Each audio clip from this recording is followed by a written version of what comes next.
Hi everyone, কী অবস্থা সবার। আজকে আমি আপনাদের সাথে শেয়ার করতে চলেছি আমার ব্যস্ততম আরেকটি দিন এবং জীবনে বাঁচতে গেলে কতটুকু স্ট্রাগল করতে হয় তা নিয়ে।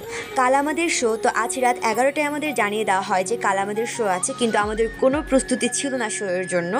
তো দুপুর 2টো বাজে আমি এই কররোদের মধ্যে বাসা থেকে বের হয়ে যাই। তো বাসা থেকে বের হয়ে প্রথমেই আমি আমার ব্লাউজটা আয়রন করতে দেই, তো আবার নিয়েও নেই ওখান থেকে। তারপর ওখান থেকে বের হয়ে আমি বাস ধরি, বাস থেকে নেমে আবার রিক্সা ধরি। আমার গন্তব্যে পৌঁছতে হলে বাস দেন রিক্সা ধরতে হয়। তো রিক্সায় বাসে করে এসে আমার মুখের অবস্থা তো পুরা শেষ ধুলাবালিতে। তো এখান থেকে আমার ভেন্যুতে আমি পৌঁছে যাই। তো পৌঁছে গিয়ে আমার ফেসটা আগে ক্লিন করে নিই, কারণ ফেসটা ক্লিন থাকা মাস্ট। উফ, ফাইনালি অনেক ফ্রেশ লাগছে, রিফ্রেশ লাগছে। বাসে এসির অবস্থা পুরো খারাপ। এখন ঠিক আছে। গিট গিট গিট গিট। তো আমাদের রিহার্সালের টাইম দেওয়া হয়েছিল 3টায়, কিন্তু আমি প্রথম মানুষ আমার ভেন্যুতে গিয়ে পৌঁছোই রিহার্সালের জন্য। তো আমার টিমমেটরা কেউ আসেনি।